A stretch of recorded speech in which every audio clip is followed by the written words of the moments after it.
کہ نبی کریم صلی اللہ تعالیٰ علیہ وسلم گرد و غبار جھاڑتے ہوئے اپنے لباس کو جھٹکتے ہوئے تشریف لا رہے ہیں۔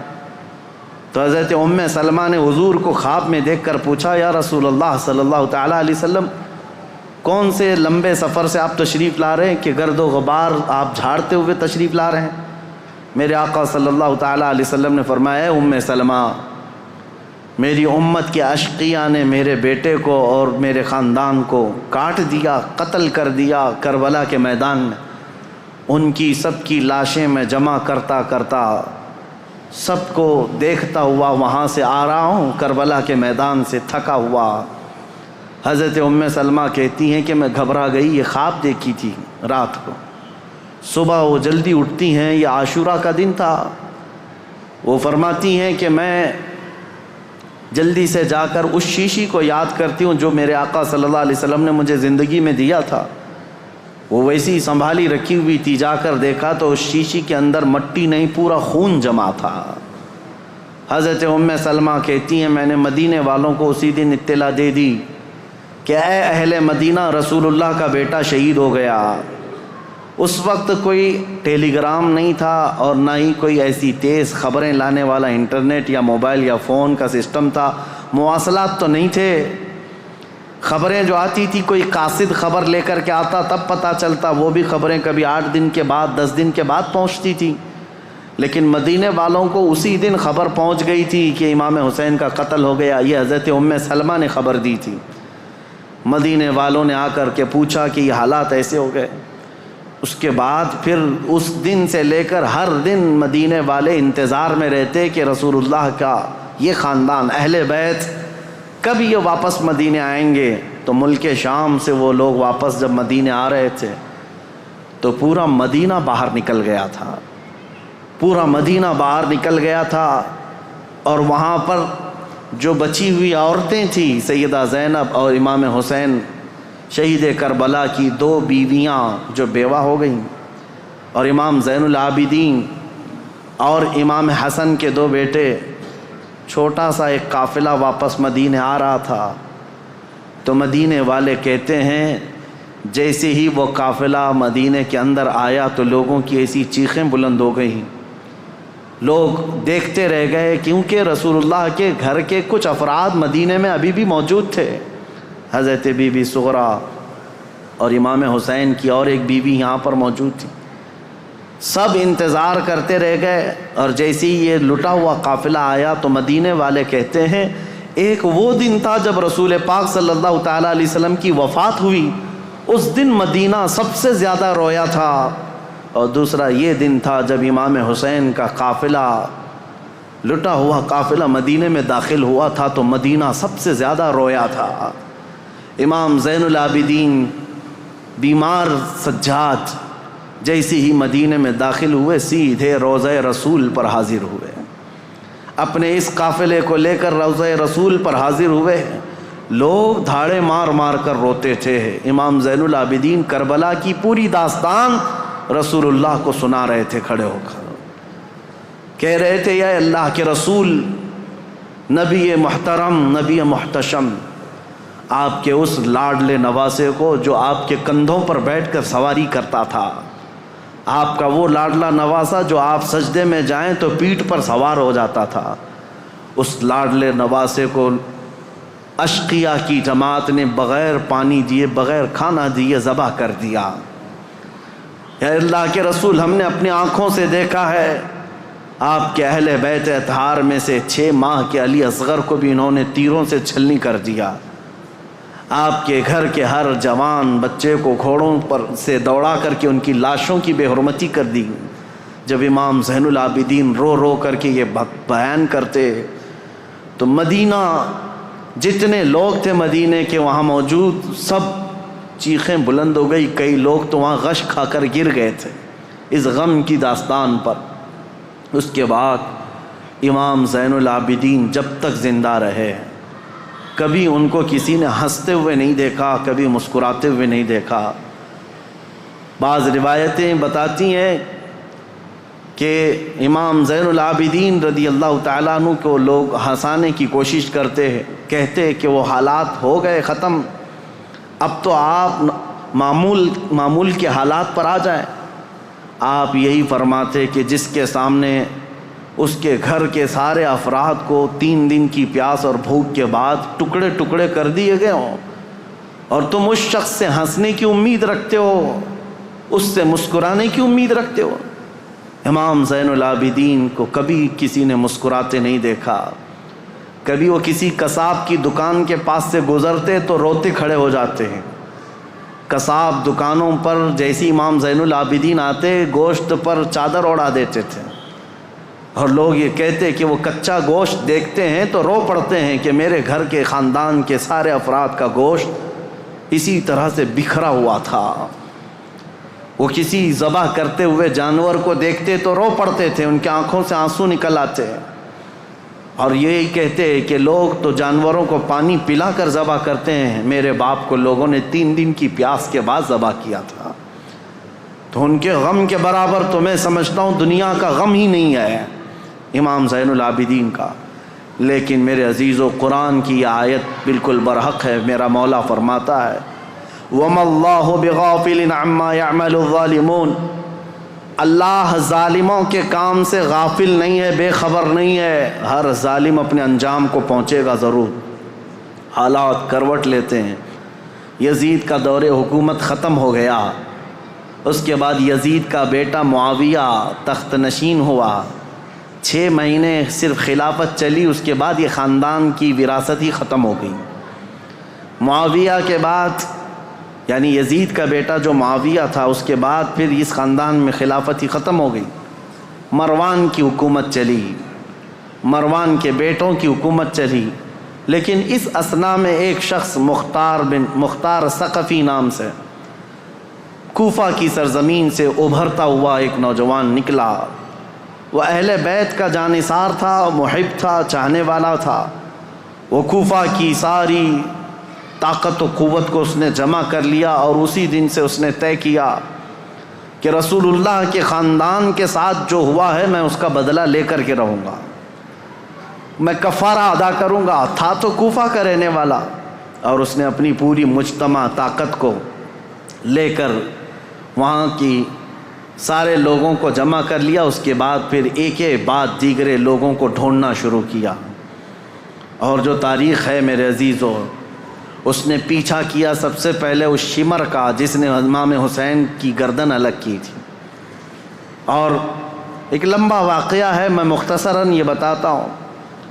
وہ شمر چھپتا چھپاتا کوفہ چھوڑ دیا، جا کر کے ایک کھیتی میں رہنے لگا، اور اس کے بعد پھر وہاں سے بھی چھپ کر کے کسی کسان کے ساتھ رہتا تھا. لیکن مختار ثقفی نے قسم کھا لی تھی کہ ہر اس شخص کو میں قتل کروں گا جو کوفہ سے نکل کر کربلا کے میدان میں امام حسین کے مقابل میں گیا تھا. اور جتنے گئے ہوئے تھے ان کو چن چن کر کے وہ قتل کرتا گیا، مارتا گیا. اور اس کے بعد پھر شمر مل گیا، اس کو اس نے اتنی بری طرح سے قتل کیا کہ اس کے ٹکڑے بکھیر دیے، اور اس کے بعد کتوں کو کے سامنے اس کے ٹکڑوں کو ڈال دیا جو امام حسین کا قاتل تھا. پھر خولی بن یزید تھا ایک شخص، اور ایک شخص تھا جو امام حسین کے جسم اقدس پر پیر رکھ کر کے ان کو گرایا تھا. وہ تو پہلے ہی مر گیا. تو مختار ثقفی نے کہا کسی بھی کوفی کو مرنے کا بھی حق نہیں ہے بغیر سزا لیے ہوئے. اس نے اس کی قبر کھدوا دی، اور اس کے بعد اس کی لاش کو جلوا دیا. کہا یہ عبرت ہے لوگوں کے لیے. اور اس کے بعد عبید اللہ بن زیاد جو گورنر تھا، اس کی جنگ ہو گئی ابراہیم ایک اور گورنر بصرہ کے گورنر کے ساتھ، اور وہ حاوی ہو گیا. عبید اللہ بن زیاد کی فوج ماری گئی. پھر عبید اللہ بن زیاد گرفتار ہو کر کے آیا تو مختار ثقفی گیا اور کہا کہ یہ شخص میرے حوالے کرو. یہی ہے پورے کربلا کی داستان کا اصل مجرم. کوفہ کا گورنر بن کر کے آیا، امام مسلم کو قتل کیا، ہانی بن عروہ کو قتل کیا، اور اسی نے بھیجا تھا کربلا میں. پھر عبید اللہ بن زیاد کو اس نے گرفتار کر کے چوراہے پر کھڑا کیا، اور اس کے بعد اس کے ساتھ بھی وہی حشر ہوا میرے عزیزو جس کو بیان نہیں کیا جا سکتا.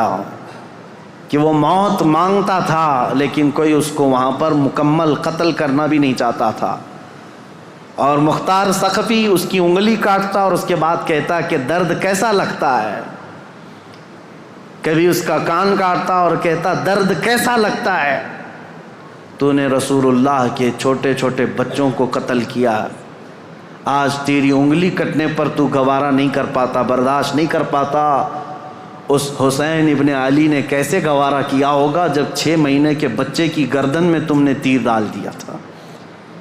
کئی دنوں کی اس مشقت کے بعد عبید اللہ بن زیاد کو بھی قتل کر دیا گیا، ختم ہو گئے، اور جتنے گئے ہوئے تھے عمرو بن سعد سب مارے گئے، ایک بھی نہیں بچا۔ یہاں تک کہ یہ سلسلہ تقریباً 3 یا 4 سال تک چلا۔ مختار ثقفی کو جتنے لوگوں کی لسٹ تھی اس نے ایک بندے کو بھی نہیں چھوڑا۔ اسی لیے یہ تاریخ میں بات رقم ہے کہ کربلا کے میدان میں جتنے بھی مقابل میں آئے تھے، عبید اللہ بن زیاد کی اگوائی میں آنے والی یہ پوری جماعت 22,000 کی، ان میں سے ایک شخص بھی نہیں بچا، اور تاریخ میں ساتھ یہ بھی لکھا گیا ہے ان میں سے کسی ایک کی نسل بھی نہیں چلی، کسی ایک کی نسل بھی نہیں چلی۔ اب یہاں دیکھیے تاریخ کا کیسا عجیب منظر ہے، 22,000 ختم ہو گئے 4 سال کے اندر اور نسل بھی نہیں چلی، اور امام حسین کے ٹکڑے کر دیے گئے لیکن نسل 14 صدیوں سے اب بھی چل رہی ہے، اب بھی چل رہی ہے۔ حسینی سادات ہر جگہ موجود ہیں میرے عزیزو۔ اسی لیے میرا رب تعالیٰ فرماتا ہے اللہ تعالیٰ ظالموں کے کام سے بے خبر نہیں ہے، اور جب اللہ انتقام لیتا ہے تو پھر تمہاری نسلیں بھی ختم ہو جاتی ہیں۔ اسی لیے ہمیشہ اس بات کا خیال رکھیں کہ ہم سے ہونے والی خطائیں، غلطیاں، اگر اس کا تعلق اللہ کی کسی محبوب بندے سے ہے تو پھر قیامت تک تم پر لعنت برسائی جائے گی۔ کبھی ہرگز ایسا کام ہونے نہ پائے کہ تم سے زیادتی ہو گئی ہو اور وہ بھی کسی اللہ والے کے ساتھ، ورنہ اللہ انتقام لے گا، اللہ انتقام لے گا۔ آپ یہ مت سمجھ کر کے چلیں کہ صرف ایک کربلا ہو گیا اور ایک یزید تھا، ایک حسین تھے اور پھر معاملات نہیں، ہر دور میں یہ معاملات ہوتے ہیں۔ آج بھی آپ کو یہی نصیحت کر رہا ہوں کہ کبھی تمہاری طرف سے کسی ایسی شخصیت کو تکلیف نہ پہنچاؤ جو اللہ والا ہے، اللہ کا محبوب بندہ ہو، ورنہ ہوگا یہ کہ اس کا انتقام اللہ لے گا، اللہ کی طرف سے ہوگا۔ ایک مشہور بزرگ ہیں وہ حضرت شیبہ، مجذوب بزرگ تھے، بیٹھے رہتے تھے بازار میں، اور ایک بڑے سیٹھ آدمی نے اپنی بیوی کو شاپنگ کے لیے لایا، اور اس کے بعد وہ اس کی عورت کو عمدہ لباس پہنا کر کے بازار میں چل رہا تھا۔ یہ جو حضرت شیبہ ہیں بزرگ ہیں، ان کا پیر کیچڑ میں ایسے گر گیا تو کیچڑ اچھل کر کے بیگم کی لباس پر کیچڑ آ گیا، تو سیٹھ کو بڑا غصہ آ گیا کہ میری بیگم کے نئے نئے کپڑے جو ہے نا کیچڑ میں خراب ہو گئے، اور یہ بوڑھا شخص اس نے ایسا کیا، تو آیا زوردار 2 تماچے لگا دیا اس بزرگ کو، حضرت شیبہ کو۔ پاگل دیوانہ کہیں کا، نظر نہیں آتا، کیچڑ میں پیر ڈال دیا، میری بیگم کے مہنگے لباس کو تو نے گندا کر دیا۔ اس بزرگ نے کچھ نہیں کہا، بابا معاف کر دو، غلطی سے میرا قدم گر گیا۔ کہا کیسی غلطی؟ دامن پکڑ کر کے کھینچنے لگا۔ بیگم آئی اور کہا چھوڑ دو، یہ اللہ والے ہیں، ان کے بارے میں لوگ جانتے ہیں۔ کہا کہاں کا اللہ والا، کیسا اللہ والا؟ اس کو دکھاوا تھا، اس سیٹھ کو اپنی بیگم کے سامنے اپنی پہلوانی دکھانی تھی، مارا توڑا سب کیا، گھر گیا۔ اسی شام کو گھر کے اوپر سیڑھیوں سے اس کا پیر پھسلا، نیچے گرا، اور ایسا گرا کہ سر کا کھوپڑی باہر آ گئی، بھیجا باہر آ گیا، جگہ پر انتقال ہو گیا۔ یہ واقعہ میں اس لیے بتا رہا ہوں مکافات عمل کیا ہے۔ اس کی بیگم نے ہلہ کرنا شروع کیا کہ یہ معاملہ اسی وجہ سے ہوا، آج اس بزرگ کو اس نے مارا، اسی وجہ سے میرا شوہر آج مر گیا۔ لوگ جمع ہوئے، سب کے پاس یہ عورت یہی کہتی تھی کہ اسی وجہ سے ہوا ہوگا، اسی وجہ سے ہوا ہوگا۔ لوگوں نے کہا چلو ہم پوچھتے ہیں ان سے، کیا آپ نے ایسی بد دعا کر دی اس بندے کو کہ مر ہی گیا بیچارہ؟ تو تو ایک حلوائی کی دکان پر یہ بیٹھے ہوئے مل گئے، لوگ آئے جو ذمہ دار تھے گاؤں کے، کہا کہ بابا اس نے 2 تھپڑ کیا لگائے، آپ نے اس کو ایسی بد دعا کر دی کہ اس کی تو جان چلی گئی، وہ تو ختم ہی ہو گیا۔ کہا کیسے ہوئے؟ لوگوں نے بتایا سیڑھیوں سے گرا اور نیچے گرا تو بھیجا ہی باہر آ گیا، مر گیا ہے۔ اس بزرگ نے کہا اللہ کی قسم، اللہ گواہ ہے میں نے کوئی بد دعا نہیں کی، اللہ کی قسم دیتا ہوں تم مجھ سے جو حلف لینا چاہو لے لو، میں نے کوئی بد دعا نہیں کی ہے۔